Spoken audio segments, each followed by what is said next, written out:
चलो, तो आज हो गई 18 जुलाई। 18 जुलाई की करंट अफेयर्स पढ़ लेते हैं। तो जो भी इंपॉर्टेंट अखबार में खबरें आई है उन पर हम नजर डाल लेते हैं एक बार। स्वच्छ सर्वेक्षण 2024-25 का रिजल्ट आया है। ठीक है, तो स्वच्छ भारत मिशन बहुत इंपॉर्टेंट मिशन है, जिसको हम बोल सकते हैं कि एक माइलस्टोन इसने अचीव किए हैं पिछले कुछ सालों के दौरान। 2014 से लेकर के आज लगभग 12 साल इसको हो गए, 11 साल के करीब। और इस दौरान हमारे यहाँ पर न केवल स्वच्छता को लेकर के हमारे व्यवहार बल्कि नजरिए दोनों में बदलाव हुआ है। इसके बाद में रेगिस्तानी मिट्टी में भी मालाबार नीम, तो एक नई किस्म जो है वो डेवलप हुई है। आरपीएससी में जो सदस्यों की वृद्धि भी हुई है उस पर भी हम बात करेंगे। भारत का पहला ड्यूल स्टेल्थ ड्रोन, उस पर बात करेंगे। और भारत सरकार जो अपना नया स्वदेशी अवाक सिस्टम बना रही है उस पर और भी बहुत सी खबरें हैं, उनको भी देखेंगे। तो शुरुआत करें, चलो। तो देखो, एक नीम की प्रजाति है मालाबार नीम करके, और ये प्रजाति हमारे यहाँ केवल 4 दक्षिण भारतीय जिले जो है, जो राज्य हैं उन्हीं में पाई जाती है, या फिर किन्हीं विदेशी देशों में पाई जाती है। लेकिन हाल ही में जो हमारा काजरी है उसने एक ऐसा अनुसंधान किया है जिसके माध्यम से अब जो है इस नीम का उत्पादन जो है हमारे यहाँ पर भी होना संभव हो पाएगा। ठीक है, तो हमारे यहाँ जो नीम मिलता है वो अलग है। हमारे यहाँ जो नीम मिलता है वो सामान्य नीम है, और उसको इमारती लकड़ी के रूप में हम प्रयोग नहीं कर सकते। लेकिन ये जो नीम है, इसकी सबसे बड़ी खासियत ये है कि एक तो इसका तना बहुत मोटा होता है, इसकी लंबाई भी 20 से 30 फीट के करीब होती है, और इसकी लकड़ी जो है उसका काम फर्नीचर से रिलेटेड बहुत सी चीजों में किया जा सकता है। हमारे यहाँ जो नीम मिलता है उसका उसकी लकड़ी कभी फर्नीचर में आपने देखी नीम का कोई गेट बनते हुए या कुछ और, इससे हो सकता है। तो इस तरह से ये क्या हो गया, एक तरह का वानिकी वाली फसल हो गई, मतलब नकदी फसल। नीम बो, काट के पैसा कमाओ, वो वाला काम है। ठीक है, तो इस पर थोड़ा सा डिटेल में बात कर लेते हैं। तो मैंने आपको बताया था कल भी एक वैज्ञानिक पुरस्कार कल दिया गया था, कृषि वैज्ञानिक पुरस्कार किन्हें दिया था? डॉक्टर धीरज सिंह, डॉक्टर धीरज सिंह को मिला था। तो जो डॉक्टर धीरज सिंह है उन्हीं के नेतृत्व में एक टीम ने इस पे काम किया, रिसर्च किया है। ठीक है, और जो हमारा जो ये केंद्रीय शुष्क क्षेत्र अनुसंधान संस्थान है, central arid zone research institute, full form है इसकी, काजरी की है ना। क्या है? Central arid zone research institute. एक और है, आफरी भी होता है, एरिड फॉरेस्ट रिसर्च इंस्टीट्यूट। ठीक है, ये भी यही है। तो ये तो किससे, फॉरेस्ट रिसर्च पे है, और ये एरिड जोन पर है। तो ये शुष्क जलवायु वाले क्षेत्र पर अनुसंधान करता है। ठीक है, और ये किस पे करता है? एरिड फॉरेस्ट जो होते हैं, मतलब जंगलों के प्रकार पर। ये जंगलों पर करता है, ये जलवायु पे करता है, ये ध्यान रखना है ना, दोनों में अंतर है। तो आफरी और काजरी दो संस्थान है जो भारत राजस्थान में स्थित है। ठीक है, तो जो ये है इसने इस मालाबार नीम का क्या किया है, इसका उत्पादन किया है जोधपुर की जलवायु में। अब जोधपुर की जलवायु में इसका उत्पादन करना ये अपने आप में विशिष्ट इसलिए है क्योंकि ये उत्तर भारत में मिलता ही नहीं है। दक्षिण भारत के कुछ स्थान जैसे कि कर्नाटक, तमिलनाडु, आंध्र प्रदेश और केरल, मतलब फार सदर्न एरिया जो हमारा है, फार जो बिल्कुल जो साउथ का एरिया है वहां पर ये होता है। ठीक है, या फिर बाहर के देशों में होता है। ठीक है, तो काजरी ने देहरादून और कोयम्बटूर से जो है बड़ी मात्रा में ये मालाबार नीम के पौधे मंगवाए, और इनको मंगवा करके इन्हें उगाने का प्रयास किया है। ठीक है, इसके तने की मोटाई और बेहतरीन लकड़ी के कारण इसका उपयोग होता है प्लाईवुड इंडस्ट्री में, पेपर इंडस्ट्री में, पैकेजिंग इंडस्ट्री में। मतलब प्लाईवुड भी इस तरह की लकड़ी से बनती है जिसको चीर करके आप उसमें से लंबे बड़े जो है पोर्शंस निकाल सकें। ठीक है, इसी से पेपर इंडस्ट्री और यहाँ पैकेजिंग इंडस्ट्री, इन तीनों में। और ये बड़ा तेजी से विकसित होता है, रखरखाव कम होता है, इसलिए इसको नकदी फसल भी बोला जाता है। नकदी फसलें जानते हो ना, खाद्यान्न फसलें और नकदी, दो तरह की फसलें होती है। खाद्यान्न फसलें वो है जिनका बेसिकली खाने के लिए उनका उत्पादन होता है, नकदी फसलों का उत्पादन बेचने के लिए होता है।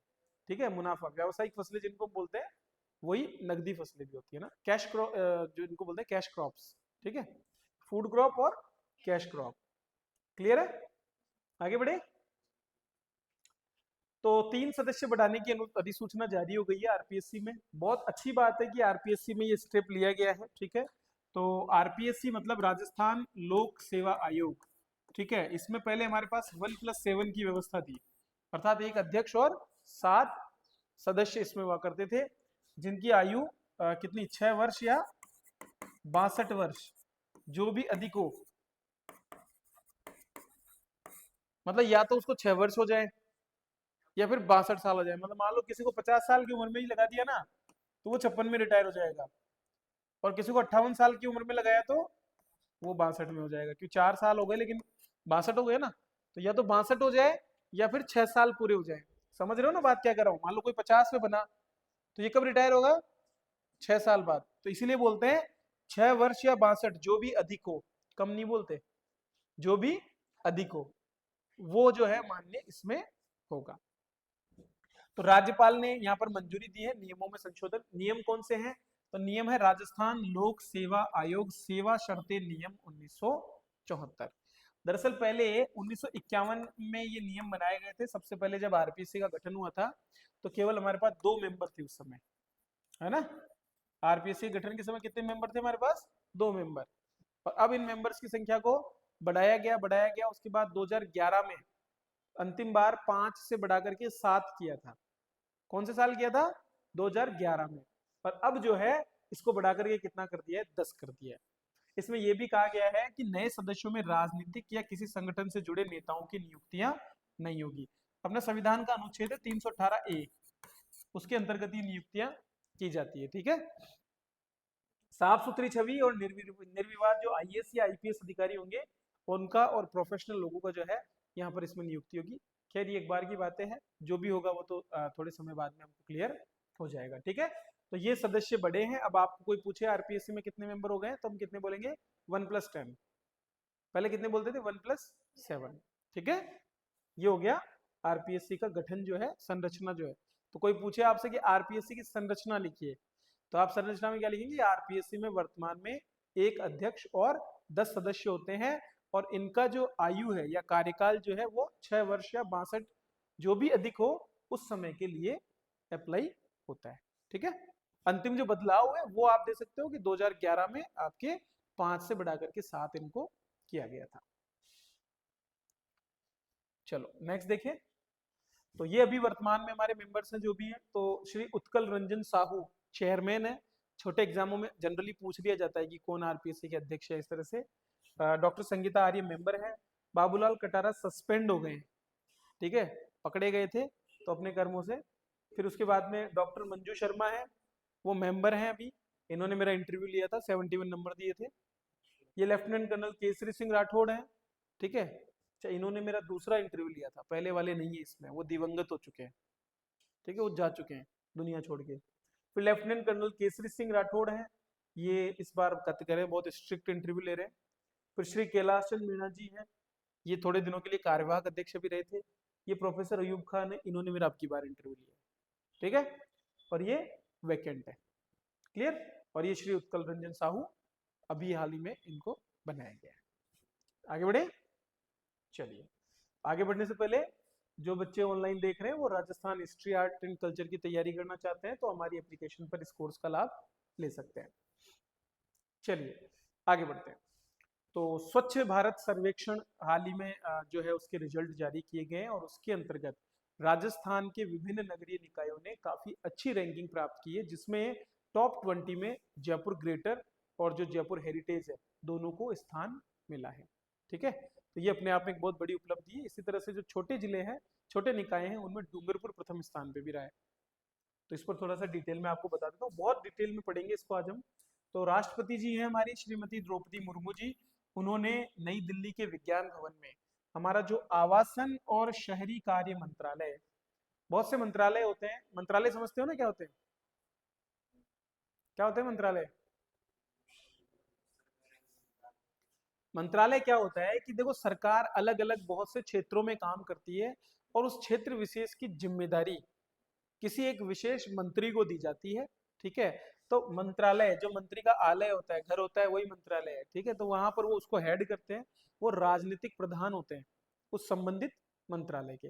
जैसे रक्षा मंत्रालय, तो रक्षा मंत्री उसके राजनीतिक प्रधान है, और रक्षा सचिव क्या है उसके? प्रशासनिक प्रधान, या फिर बोल सकते हैं प्रशासन, जो नौकरशाही है उसके प्रधान वो वहां होते हैं। क्लियर है। तो इसी तरह से एक सेक्रेटरी, उसका सेक्रेटरीट भी होता है, ठीक है, एक मंत्रालय होता है, और इसी तरह उनके कुछ डायरेक्टरेट भी होते हैं। मंत्रालय बेसिकली मंत्री जी और उनसे जुड़े हुए कामों को देखता है। सेक्रेटरीट में सेक्रेटरीज बैठते हैं, जो बैठ करके जो भी नीति निर्माण का काम है उसको देखते हैं। और जो डायरेक्टरेट होते हैं, वो डायरेक्टरेट उन योजनाओं को लागू करने का काम करते हैं। समझ में आ रहा है? तो देखो, आप जब कभी शहर में घुसोगे निकलोगे तो आप देखोगे वहां पर कुछ ऐसे होते हैं, वित्त भवन पढ़ा है, सहकार भवन, 22 गोदाम पे एक बिल्डिंग है जिसके नीचे से लोग निकलते हैं, देखा है? तो ये जो चीजें हैं, ये जो भवन लगे हुए हैं, ये सभी क्या होते हैं? डायरेक्टरेट होते हैं। क्या होते हैं ये? डायरेक्टरेट होते हैं। मतलब यहाँ पर क्या होता है, यहाँ से हर प्रकार का निर्देश दिया जाता है और जो भी नीति निर्माण हुआ है सेक्रेटरीट में उसको लागू किया जाता है। मंत्रालय में मंत्री जी बैठते हैं और मंत्री जी के पास हर फाइल सबसे अंत में जाती है और वही अप्रूवल देते हैं, उसके बाद हर नीति को माना जाता है, ठीक है, साइन उनके चलते हैं। एक हमारा सेक्रेटरीट है, ठीक है, सचिवालय, जयपुर में सचिवालय है ना हमारा एक, उस सचिवालय में सभी सचिव बैठते हैं हर एक विभाग के मुख्य सचिव के अधीन। तो मुख्य सचिव सभी सचिवों का सचिव है, मतलब हर एक सचिव पर उनका नियंत्रण है। और जैसे वित्त सचिव हो गए, राजस्व सचिव हो गए, सहकार सचिव हो गए, इस तरह से हर एक सचिव है वहां पर। और वो जो सचिव है वो अपने अधीन बहुत से ज्वाइंट जो सचिव या फिर जो एडिशनल सचिव होते हैं उसके साथ में मिलकर के अपना काम करता है। ये नीति निर्माण करते हैं। जो भवन वाले जितने भी हैं, स्वायत्त शासन भवन, वित्त भवन, कर भवन, ये सब डायरेक्टरेट है जो कि लागू करते हैं। तो आपके जो लोक प्रशासन है उसमें भी एक टॉपिक आएगा, क्या? सामान्यज्ञ, विशेषज्ञ, एक तो ये आता है और एक आता है डायरेक्टरेट के बारे में और सेक्रेटरीट के बारे में, ठीक है? तो डायरेक्टरेट एंड सेक्रेटरीट दोनों में क्या डिफरेंसेस है ये आपको समझना पड़ेगा। सेक्रेटरीट बेसिकली नीति निर्माण का काम करता है और डायरेक्टरेट क्या करता है आपका? उनको क्रियान्वयन करने का काम करता है ना, ठीक है? तो अब यहाँ पर मैंने इसलिए बताया, तो आवासन और शहरी कार्य मंत्रालय एक है, ठीक है? ये मंत्रालय जो है, इस मंत्रालय के अधीन ये स्वच्छ सर्वेक्षण आयोजित किया गया और 2024-25 के पुरस्कार भी इसमें दिए हैं। हर बार इसमें बहुत सी गतिविधियां होती है जिनके माध्यम से असेस किया जाता है सभी जो अर्बन लोकल बॉडीज हैं और ये देखा जाता है कि वो कितना बेहतर कर रहे हैं। 66 करोड़ लोगों के भाग लेने वाले विश्व का जो सबसे बड़ा महाकुंभ है, उसके दौरान जो बेहतरीन शहरी अपशिष्ट प्रबंधन का काम किया उसके लिए उत्तर प्रदेश सरकार को, ठीक है, प्रयागराज के मेला अधिकारी को और प्रयागराज नगर निगम को सम्मानित किया गया। आप सभी जानते हो जब पिछले साल कुंभ हुआ तो बड़ी मात्रा में लोग वहां पर गए और इतने लोगों को मैनेज करना और खास करके वहां पर सैनिटरी व्यवस्थाएं बनाए रखना, 66 करोड़ लोग जहाँ जा रहे हो वहां पर सैनिटरी व्यवस्थाएं कितनी तेजी से बिगड़ सकती है, समझ सकते हो ना? पर इन्होंने किस तरह से उसको मैनेज किया, ये अपने आप में बहुत काबिले तारीफ है। 43 राष्ट्रीय पुरस्कारों की भी घोषणा की है और इस बार क्या किया है कि चूंकि पहले क्या होता था भाई, 8 साल हो गए लगातार ये स्वच्छ सर्वेक्षण आते हुए, हर बार देखते हो आप इंदौर टॉप पे, इंदौर टॉप पे, इंदौर टॉप पे, ये देख रहे हो ना 8 सालों से, इस बार भी इंदौर ही टॉप पे, लेकिन नीचे वालों को मौका नहीं मिलता था। तो इन्होंने क्या किया, नीचे वालों को उठा के ऊपर, वो जो ऊपर ही ऊपर रहते थे ना टॉप, उनको उठाकर अलग एक डिब्बे में बैठा दिया स्पेशल में, कि तुम स्पेशल में चलो, क्या बोल दिया? सुपर स्वच्छ लीग। तो सुपर स्वच्छ लीग में 23 शहरों को घुसा दिया। फिर वो जो नीचे वाले हैं वो स्वच्छ शहर हो गए, तो स्वच्छ शहरों में फिर दूसरों को मौका मिल गया टॉप करने का। मतलब वही बात हो गई कि टॉपर्स को एलिट क्लास में डाल दिया कि तुम उठो, तुम जाओ अलग बॉक्स में बैठ जाओ, फिर उनके बीच में जो बचे हुए हैं वो compete करके आगे बढ़े, ठीक है?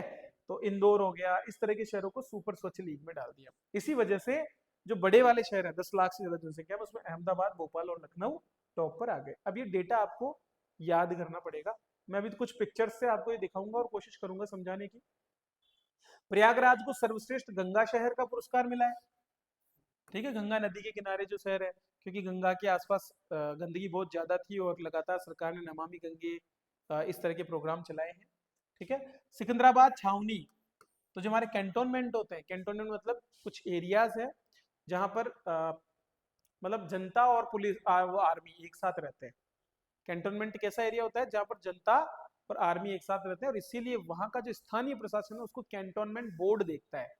इसका अध्यक्ष जो होता है ना, वो तो आर्मी का जो भी वहां पर हाईएस्ट अथॉरिटी है, ऑफिसर है, वो होता है, और उसका जो उपाध्यक्ष होता है वो वहां के लोकल लोगों में से चुना जाता है, ठीक है।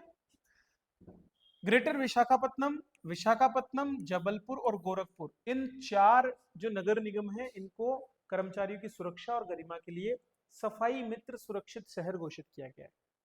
मतलब इन्होंने अपने जो कर्मचारी हैं जो सफाई के काम में लगे हुए हैं उनको पर्याप्त रूप से वो सारे इक्विपमेंट्स उपलब्ध करा रखे हैं जो उनको अपनी सुरक्षा करने में मदद करते हैं, ठीक है। और लगभग 34 शहरों को, मतलब हमारे जितने भी केंद्र शासित प्रदेश और राज्य सभी में से 34 को चुना गया है कि ये आने वाले समय में अपनी संभावनाओं को बढ़ाने वाले हैं, आने वाले समय में ये अच्छा काम कर सकते हैं, मतलब अभी दिखा है पोटेंशियल उनमें कि ये कर सकते हैं। तो आ जाओ एक एक करके देख लेते हैं। तो सबसे पहले तो टोटल जो अर्बन लोकल बॉडीज है वो है 4589, इसके अंदर जो रही है अब की बार 58 कैंटोनमेंट बोर्ड या छावनी है और 88 गंगा के टाउन है। ठीक है, एक प्रश्न देखो पक्का आएगा इस बार के स्वच्छ सर्वेक्षण अवार्ड में से, जो भी अगले एग्जाम होने वाले हैं अगले 3-4 महीने में, जो अक्टूबर में होंगे ना, उनमें तो ये टॉपिक इस महीने में से करंट आएगा। करंट का क्या होता है कि जनरली 2 या 3 महीने पहले से आता है, ऐसा नहीं कि बहुत पुराना आएगा, है ना। 2 या 3 या 4 महीने खींच करके मान लो, उससे पुराने में कोई रेयर क्वेश्चन आएगा। 95,000 से ज्यादा वार्ड, 19,000 मतलब 20,000 के करीब commercial area, 28,708 residential area, common toilets या पब्लिक टॉयलेट्स लगभग 27,000, ऑल प्लांट फैसिलिटीज लगभग 29,000 और स्कूल्स लगभग 23,800। इन सबका इन्होंने क्या किया, असेस किया है। दो तरह से ये होता है सर्वेक्षण जब होता है ना, तो दो है, एक तो 80% मार्क्स जो है मतलब 10,000 जो अंक है वो तो किससे होते हैं, स्वच्छ सर्वेक्षण के माध्यम से। मतलब आप जाते हैं, टीमें जाती हैं, देखती हैं, यूएलबी डाटा प्रोवाइड करती है, डॉक्यूमेंट्स को देखा जाता है और फील्ड में जाकर के जांच की जाता है कि वाकई में वहां धरातल पे स्थिति कैसी है। एक तो ये हो गया। दूसरा है आपका सर्टिफिकेशन, जो 20% होता है, मतलब 2500 मार्क्स। तो टोटल कितने हो गए, 12,500। तो टोटल सर्वेक्षण 12,500 मार्क्स का है। इसमें दो कैटेगरी हो गई, एक तो क्या हुआ, क्या बताया मैंने आपको, स्वच्छ सर्वेक्षण, और दूसरा क्या हो गया, सर्टिफिकेशन। ठीक है, ये दोनों में मिलकर के और इसमें नंबर दिए जाते हैं। जैसे मान लो आपके अलग अलग सब्जेक्ट में नंबर देते हैं ना, इसमें भी ऐसे देते हैं। अब इसमें क्या है कि सेकंड वाले में जीएफसी स्टार रेटिंग, मतलब गार्बेज फ्री सिटीज, कचरा मुक्त शहर के आधार पे स्टार रेटिंग मिलती है। इसी तरह से अगर ओपन डिफेक्शन, मतलब जो खुले में शौच करते हैं, उससे अगर मुक्त है तो ODF, ODF plus, ODF plus plus और वाटर प्लस। ये क्या होती है अभी बता दूंगा, ठीक है। तो ये सारा मिलाकर के सर्टिफिकेशन इनके आधार पे होता है, मतलब किसको कौन सी रैंकिंग मिली है उसके आधार पर उसको पॉइंट मिलेंगे। और 80% किससे होता है, जो आपने डॉक्यूमेंट जमा कराया है, जो आपने डेटा दिया है और जो आपका फील्ड में विजिट करने के दौरान पता चला है, उसके आधार पर। इसलिए आप देखते होंगे ना, पिछले साल आप देखोगे दिसंबर के टाइम में, अभी कुछ दिनों पहले जो है ना आपके बहुत ज्यादा कलर करके दीवारों पे डिजाइनिंग बनाई गई है आसपास में, और ये सारा देखा होगा ना आपने, क्यों हो रहा है वो, इसीलिए हो रहा है। अब देखो सुपर स्वच्छ लीग जो मैं बात कर रहा हूँ, जो की बार पहली बार कंसेप्ट लिया गया है, उसमें टोटल कितने 23 है। 10 लाख से ज्यादा जनसंख्या में 4, इंदौर, सूरत, नवी मुंबई, विजयवाड़ा, इसी तरह हर जगह है। इसमें से हमारे गांव का एक और है, 2,000 से 50,000 जनसंख्या में डूंगरपुर। तो डूंगरपुर एकमात्र शहर है पूरे राजस्थान का, एकमात्र निकाय है, शहर क्या है, निकाय है, क्योंकि इसमें अर्बन लोकल बॉडीज ही है। अर्बन लोकल बॉडीज समझते हो ना, ऐसे निकाय जो शहरी क्षेत्र में स्वायत्त शासन की स्थापना करते हैं, एक तरह से स्थानीय निकायों के रूप में काम करते हैं, जैसे गांव में ग्राम पंचायत काम करती है, ठीक है, नगर निगम, नगर पालिका, इनको हम बोलते हैं। तो डूंगरपुर यहाँ पर इसमें सम्मिलित है। नेक्स्ट अगर देखें तो स्वच्छ शहर की बात करें तो 5 अलग अलग पॉपुलेशन में, 10 लाख में अहमदाबाद, भोपाल, लखनऊ आ गए, क्योंकि वो ऊपर बढ़ गए ना, तो जो ऊपर बढ़ गए तो उनकी जगह नयों को मौका मिल गया आने का। इसी तरह 3 लाख से 10 लाख, 50 लाख से 3 लाख, 20 से 50,000 और 20,000 से कम। तो 1 2 3 4 5 कैटेगरीज हमारे पास अलग अलग है, जिनके अंतर्गत ये रैंकिंग दी जाती है। अब ये आप अपने आप पढ़ो और याद करो, वही चीज है, इसमें याद कराने का मेरा बोलने का कोई मतलब भी नहीं है। बात करते हैं राजस्थान की। राजस्थान के टोटल 242 निकाय सम्मिलित हुए। ये डेटा भी याद रखना है, क्योंकि आजकल समस्या ये है कि अब एसआई का पेपर होगा, फर्स्ट ग्रेड, सेकंड ग्रेड, इनके सबके पेपर होने वाले हैं। इन सब में जो नए करंट अफेयर के क्वेश्चन आएंगे ना, उनमें आप देखना सेंटेंस बेस्ड क्वेश्चनों को महत्व दिया जा रहा है। 3-4 सेंटेंस दे देंगे, उनमें से फिर चुनो भाई कौन से सही है कौन से गलत है। तो आप सोचो भाई खाली में तो ये याद कर लो भाई इसको मिला है अवार्ड, तो वो सही नहीं है, आपको एक एक चीज पे ध्यान देना पड़ेगा। ठीक है, डोर टू डोर कलेक्शन 55.7% हो रहा है। सोर्स सेग्रीगेशन, मतलब जहां पर से कचरा लिया जा रहा है वहीं पर उसको गीले और सूखे कचरे में अलग कर दिया। गीला कचरा मतलब जैविक कचरा, अपने जो खाने पीने की सब्जियों के छिलके, चाय पत्ती और इस तरह की जो चीजें होती है उनको हम जैविक कचरा या क्या बोलते हैं, जो जिसको बोल सकते हैं सूखा कचरा, सॉरी गीला कचरा या जैविक कचरा। और सूखे कचरे में होता है आपका प्लास्टिक और उससे रिलेटेड जितने भी आइटम्स होते हैं वो सारी चीजें। क्लियर, ये 40% है। और प्रोसेसिंग, मतलब कचरा इकट्ठा करने के बाद में उसको प्रोसेस करके उसका अन्य उपयोग, वो 38% पर हम पहुंचे हैं। अभी अभी और आगे बढ़ने की हमको जरूरत है। अवार्ड हमको 2 मिले, ठीक है। इसके अलावा ओडीएफ की कैटेगरी में 105 है, ओडीएफ प्लस में 87 है, ओडीएफ प्लस प्लस में 38 है और वाटर प्लस में 3 है। मतलब क्या है इनका? ओडीएफ मतलब ओपन डिफेक्शन फ्री, मतलब ऐसे शहर जहां पर अब कोई व्यक्ति खुले में नहीं जाता है। ओडीएफ प्लस का मतलब होता है न तो हम खुले में जाते हैं, पर हमारे यहाँ पर पर्याप्त मात्रा में पब्लिक टॉयलेट्स अवेलेबल है और उनको मेंटेन हम करते हैं। ओडीएफ प्लस प्लस में क्या होता है कि हमारे पास न तो हम खुले में जाते हैं, हमारे पास पब्लिक टॉयलेट भी है, और इसके अलावा जो हमारा फीकल स्लज आता है, फीकल स्लज मतलब होता है मल, गाढ़ा मल, ठीक है, और जो अदर जो जितना भी मल, जो वाहित मल होता है जिसको ग्रे वाटर भी हम बोलते हैं, ये सारा जो है ये हमारा आता है और इसको जो है हम प्रोसेस करते हैं या प्रॉपर तरीके से मैनेजमेंट करते हैं। और वाटर प्लस में क्या होता है, सबसे हाईएस्ट कैटेगरी है वाटर प्लस। इसके अंतर्गत मतलब आप पर्यावरण आधारित जो है इनका समाधान प्रस्तुत करते हो। आपके सारे जो टॉयलेट्स हैं वो ड्रेनेज या सीवर लाइन से जुड़े हुए हैं और प्रॉपर तरीके से इसका ट्रीटमेंट करके और इस पानी को वापस पुनर्चक्रित करके प्रयोग किया जाता है। आई समझ में रामायण, है ना? तो ये 4 हो गए। फिर आता है गार्बेज फ्री सिटी। ये तो हो गया ओडीएफ पर आधारित 4 रेटिंग। ये गार्बेज फ्री सिटीज में भी 4 रेटिंग है, 1 स्टार, 3 स्टार, 5 स्टार, 7 स्टार।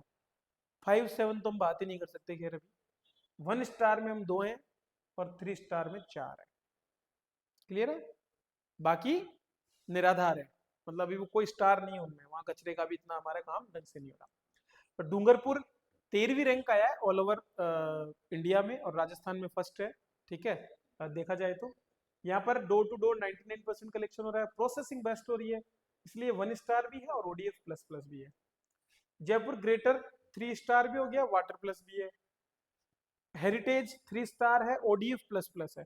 तो यहाँ पर जयपुर ग्रेटर सबसे बेस्ट है और इसीलिए इसको सर्वश्रेष्ठ संभावनाओं वाला शहर भी दिया गया है अवार्ड। तो ज्यादा पॉसिबिलिटीज है कि आने वाले समय में ग्रो करेगा, तो वो अवार्ड भी इसको मिला है। उदयपुर यहाँ पर देख सकते हैं वाटर प्लस कैटेगरी में, सीकर वाटर प्लस कैटेगरी में, Jaisalmer ODF plus plus category में। ठीक है, क्लियर? तो ये कुछ हमारे शहर है जो टॉप पर है। अभी देखो रैंक की बात करें तो Jaipur greater first rank, Jaipur heritage second, Udaipur third, Sikar fourth. इस तरह से हमारी ये टॉप जो है यहाँ पर रैंकिंग आप देख सकते हो। जो मैं बता रहा था स्टार रेटिंग जो गार्बेज फ्री सिटीज को मिलती है उसकी 4 कैटेगरीज हैं, 1 2 3 4 7 स्टार। दरअसल 3 तरह के इसमें इंडिकेटर हैं, मैंडेटरी मतलब जो अनिवार्य है, असेंशियल मतलब जो जरूरी है, और डिजायरेबल मतलब जो होने चाहिए। चाहिए के अर्थ में तो हम कभी काम करते ही नहीं है, अनिवार्य में तो हम करते ही करते हैं। ठीक है, तो इसमें भी क्या है कि जो मैंडेटरी है उनका 40% इन्होंने कवर कर लिया तो 1 स्टार है। इसी तरह से अलग अलग परसेंटेज के बेस पे ही होता है, इसको रटने की जरूरत नहीं है, बस आपको ये ध्यान रखना है कि इस तरह से 4 रेटिंग होती है गार्बेज फ्री सिटीज की। ठीक है, तो ओडीएफ में कौन कौन सी हो गई? ODF, ODF plus, plus plus और वाटर प्लस। और इसमें क्या हो गई? 1 स्टार, 2 स्टार, 3 स्टार और 7 स्टार। अब देखो कुछ फैक्ट याद कर लो आप। ग्रेटर नगर निगम पहले 173वीं रैंक पे था, अब 16वीं पे आ गया। देखो कितना बढ़िया काम कर दिया ना, ढेर मिल जाएंगे लेकिन आपको कचरे के।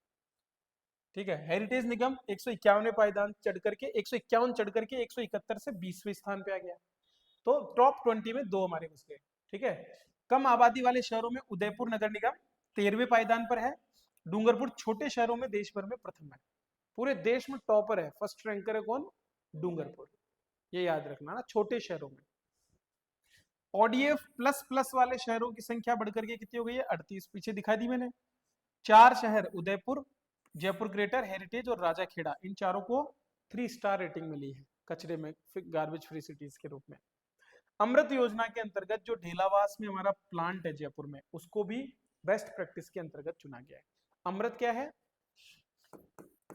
AMRUT, urban mission for reservation and urban transformation, इसका नाम है। ठीक है, तो अमृत एक योजना चलाई गई थी, 2 योजनाएं थी, एक अमृत थी, एक हेरिटेज भी थी। ठीक है, तो अमृत योजना किस लिए? बेसिकली आपके यहाँ पर जो सीवेज और ट्रीटमेंट का जो काम है और लोगों को अच्छा जो है सीवेज संबंधी, सफाई संबंधी जो स्वास्थ्य जो सुविधाएं हैं वो उपलब्ध हो सके, उसके लिए हमने अमृत योजना चलाई गई है, जिसके अंतर्गत निवेश के माध्यम से जो सीवेज अपग्रेडेशन का काम है अलग अलग शहरों में वो किया जा रहा है। चलिए नेक्स्ट देखते हैं। भारत में बन रहा पहला ड्यूल स्टेल्थ ड्रोन, इस पर रामा कवच। तो रामा एक कवच जो है वो हमने डेवलप किया है। ड्रोन क्या होते हैं आपको पता है ना, ऐसी मशीनें जिनको हम दूर बैठ करके ऑपरेट कर सकते हैं, ऑटोमेटिकली जो खुद चल सकती है, हवा में उड़ने की क्षमता रखती है, वो बेसिकली ड्रोन के रूप में देखे जाते हैं। ठीक है, तो हम एक ऐसा ड्यूल स्टेल्थ, स्टेल्थ मतलब जो छुप सकता है, स्टेल्थ मतलब क्या होता है, जो दूसरों से छुप सकता है, मतलब पकड़ में आने से बचेगा दूसरे के रडार से। रडार क्या होता है, रडार रेडियो डिटेक्टेशन एंड रेजिंग, एक प्रकार की तकनीक है जिसके माध्यम से आप रेडियो तरंगों का प्रयोग करते हुए दूर कहीं से आने वाली किसी वस्तु की एग्जैक्ट स्थिति या लोकेशन का पता लगाने का प्रयास करते हैं। बेसिकली क्या होता है भाई, आपकी जो मशीन है वहां से एक रेडियो तरंग जाएगी, उससे टकराएगी, वापस आएगी, इसके बीच का जो टाइम है उसके आधार पर हम ये पता करेंगे कि वो कहाँ पर है, क्या उसकी लोकेशन चेंज हो रही है। लगातार वो जब सिग्नल भेजेगी, थोड़ी देर पहले यहाँ से आएगा, फिर यहाँ से, फिर यहाँ से, फिर यहाँ से, यहाँ से, तो मेरे को पता चल जाएगा ना इसका पाथ ही है ना, ये चीज है। तो ये जो नया ड्रोन बना रहे हैं वो न केवल दुश्मन से बचेगा, बल्कि उसके साथ ही सेकंड से भी कम समय में अटैक भी कर पाएगा, तो खुद को बचाते हुए अटैक करने में सक्षम ड्रोन। इसकी खासियत है रामा कवच। रामा एक कवच है, मतलब एक तरह का स्वदेशी कोटिंग मटेरियल है, जो क्या करेगा, रडार और इंफ्रारेड की पहचान को 97% कम कर देगा। क्या होता है कि जो बाहरी सतह है उस पर एक ऐसे तत्व की कोटिंग की जाती है जो विभिन्न प्रकार के सिग्नल्स को क्या कर लेता है, मतलब मान लो यहाँ से रडार ने एक वो भेजी तरंग, और इस तरंग को रिटर्न करने की बजाय इसी ने अब्जॉर्ब कर लिया, तो कैसे पता चलेगा कि यहाँ कुछ है, पता तब चलेगा ना जब जाकर वापस आएगी, वापस ही नहीं गई तो पता नहीं चलेगा, तो यहाँ रडार फेल हो गया ना। तो इस तरह की कोटिंग यहाँ पर बनाई जा रही है। अभी अमेरिका, चीन और रूस के पास ऐसे स्टिल ड्रोन है, लेकिन अब हम भी अपना बना रहे हैं। तो हैदराबाद की एक स्टार्टअप कंपनी है वीरा डायनामिक्स और बिनफोर्ड रिसर्च लैब, ये दोनों मिलकर के और इसको तैयार कर रहे हैं। आपको ऐसा लग रहा होगा कि सर ये आप इतना लंबा चौड़ा क्यों पढ़ा रहे हो, हमें पूछेंगे क्या, भैया यही पूछते हैं आजकल। ठीक है, इस तरह की चीजें बहुत पूछे जाने लगी है, खास करके 23-24 क्वेश्चन तो आपके साइंस के जो आएंगे ना, 23-24 क्वेश्चन लगभग आते हैं, 20 क्वेश्चन तो मान के चलो, उनमें से 10 क्वेश्चन तो करंट अफेयर पे बेस्ड होंगे, सीधे सीधे। ठीक है, तो रामा की फुल फॉर्म क्या है, radar absorption and multi spectral adaptive. क्या है, radar absorption and multi spectral adaptive. ठीक है, ये इसकी फुल फॉर्म है Rama, radar absorption and multi spectral adaptive. तो ये 2025 तक बनने का है, और ये बिल्कुल अपने जितने भी सिग्नल्स जो आते हैं उनको वो छुपा लेता है और अपने आप को बचा करके अटैक करने में सक्षम है। रामा क्या है, नैनोटेक पर आधारित स्टेल्थ कोटिंग है, और ये इंफ्रारेड स्पेक्ट्रम में दृश्यता को कम कर देती है। इसको पेंट के रूप में आप क्या कर सकते हैं, ड्रोन पे लगा सकते हैं।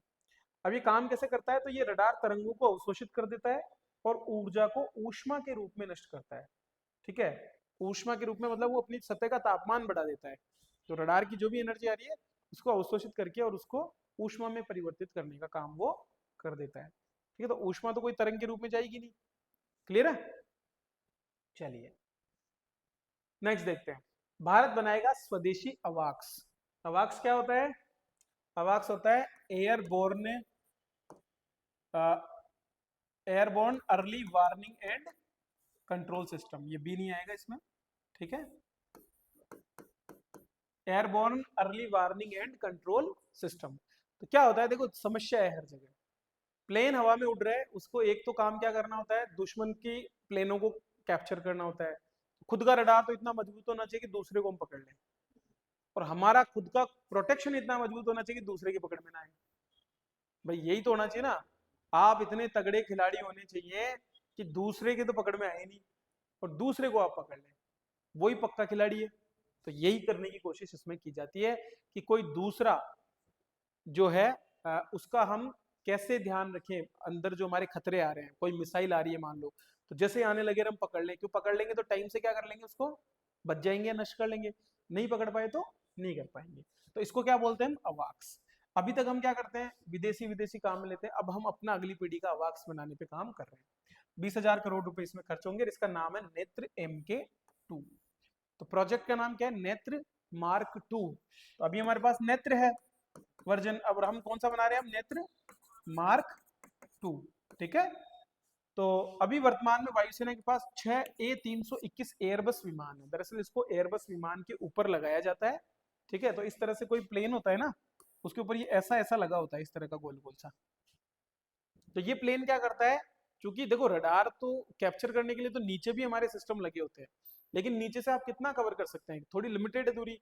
ये क्या करता है, हवा में ऊपर उड़ता है और अपने से नीचे जो भी कोई चीजें होती है उनका जायजा लेकर के और नीचे ग्राउंड सिग्नल भेज देता है और उसके माध्यम से ट्रैक किया जाता है। मान लो युद्ध के समय मिसाइलें आती है या फिर कुछ भी आता है, कोई अटैक उधर से कोई वायुयान कर रहा है, तो ये सारी चीजों को ये कवर अप करते हैं, ठीक है। तो 6 बड़े अवाक्स इसके अंतर्गत यहाँ पर हमको मिलने वाले हैं। क्लियर? कोई क्वेश्चन? चलो नेक्स्ट देखो। तो जो है एक कर्नाटका के अंदर स्कूल ट्यूटर, जो फोन ट्यूटर करके एक जो है स्कीम चलाई गई थी और वो सक्सेसफुल हुई, इसलिए अब उस स्कीम को कर्नाटक में पूरे राज्य के अंदर लागू किया जा रहा है। अब ये स्कूल ट्यूटर में क्या होने वाला है ये देखो। तो कर्नाटक के सोरबा और रायचूर में इस स्कीम को पहले शुरू किया गया था और अब जो है इस स्कीम को पूरे कर्नाटक में लागू किया जा रहा है। दरअसल CSR गतिविधियों के माध्यम से बाकी कुछ संस्थाओं के साथ में मिलकर के, जिनका नाम है जैसे कि SSK, DSERT, आलोकित और Abdul Latif Jameel poverty action lab, इन सभी संस्थानों के साथ मिलकर के पिछले साल 17 जिलों के 14,000 से ज्यादा स्कूलों में इसको लागू किया था, सरकारी स्कूलों में। इसमें क्या होता है कि टीचर बच्चों के अंदर मैथमेटिक्स के प्रति और बाकी सब्जेक्ट के प्रति जागरूकता बढ़ाने के लिए उनको कॉल करते हैं और कॉल करके उनसे संपर्क करते हैं और फोन पर ही उनके डाउट्स को दूर करने की कोशिश करते हैं स्कूल से जाने के बाद। तो इसके लिए हर टीचर को लगभग 800 रुपए के करीब जो है मेहनताना भी दिया जाता है और गणित के प्रति जो खासकर तीसरी से पांचवी के बच्चे हैं उनमें रुचि पैदा हो, उनका मैथमेटिकल टेम्परामेंट बढ़े, उसके लिए यहाँ पर इस योजना को लागू किया है, जिसका नाम क्या है, फोन ट्यूटर, ठीक है। कौन सा जिला है? कर्नाटक। तो ऐसे नेशनल वाले करंट अफेयर में आपको पूछ लेगा। नेक्स्ट देखो, अभी खेलों की बात करें तो प्रज्ञानंदा का नाम आपने खूब सुना होगा। तिलक लगा करके और एक इस तरह से सफेद तिलक लगा करके एक बच्चे को खेलते हुए देखा होगा आपने ना। वो हमारे यहाँ के ग्रैंड मास्टर हैं आर प्रज्ञानंदा, और इन्होंने विश्व के नंबर 1 खिलाड़ी, जिनका नाम क्या है, मैग्नस कार्लसन, नॉर्वे के हैं ये। इनको जो कि 5 बार के पूर्व विश्व चैंपियन भी रह चुके हैं। अभी प्रज्ञानंदा की बात करें तो ये फर्स्ट रैंक पर है, ठीक है। तो आर प्रज्ञानंदा ने सभी फॉर्मेट में उनको हरा करके और यहाँ पर उन पर जो है क्या कर लिया है, सर्वश्रेष्ठता हासिल कर ली है। तो लास वेगास में एक free style grand slam tour शतरंज टूर्नामेंट था, उसके अंदर इन्होंने कार्लसन को 39 चालों में हराया। और इसके साथ ही 3 जो फॉर्मेट होते हैं शतरंज के, कौन कौन से, क्लासिकल, रैपिड और ब्लिट्ज। अब ये याद रखना आपको। एक और चीज आपने सीख ली ना कि शतरंज का जो खेल है उसमें 3 प्रकार के फॉर्मेट खेले जाते हैं, क्लासिकल, रैपिड और ब्लिट्ज। अब कोई भी आपको ऐसे तो शतरंज के बारे में सिखाएगा नहीं, लेकिन अब यहाँ से पढ़ लिया तो आपको यहाँ से याद हो जाएगा। तो अपने को किसका नाम याद रखना है, एक तो आर प्रज्ञानंदा का, मैग्नस कार्लसन का, और शतरंज के 3 ये आपके फॉर्मेट हो गए। और देखिए तो खेलों की खबरों में कुछ छोटी मोटी खबरें, जैसे कि एक पॉलीग्राफ मैजिक स्किल अवार्ड दिया गया है, किसको, हमारी हॉकी टीम की स्ट्राइकर दीपिका को, ठीक है। किसने, FIH हॉकी प्रो लीग में जब ये खेल रहे थे तो नीदरलैंड में इन्होंने एक गोल किया था, उसके लिए इनको ये अवार्ड दिया गया है और इसके लिए ऑनलाइन वोटिंग हुई थी। अब ऐसे प्रश्न एक सिंगल लाइन वाले क्वेश्चन में मिलेंगे देखने को, ठीक है। नेक्स्ट देखो, विराट कोहली, सभी जानते हैं विराट कोहली को। तो विराट कोहली जो ICC रैंकिंग में तीनों फॉर्मेट, टेस्ट, वनडे और T20 में 900 से ज्यादा पॉइंट बनाने वाले दुनिया के पहले क्रिकेटर बन गए। तो जो पहला काम करता है, जैसे आप गांव में पहले RS बन जाओगे तो सब लोग आपको जानेंगे, वो जो पहला बन गया जिसको जानेंगे, और जो बाद में बनेगा उसको कोई नहीं जानेगा। इसलिए कोशिश करो कि आप अपने एरिया के पहले अधिकारी बनो, ताकि आपको लोग जाने, जब भी बात होगी तो यार पहले तो वो बना था, ये कहा जाए, ठीक है।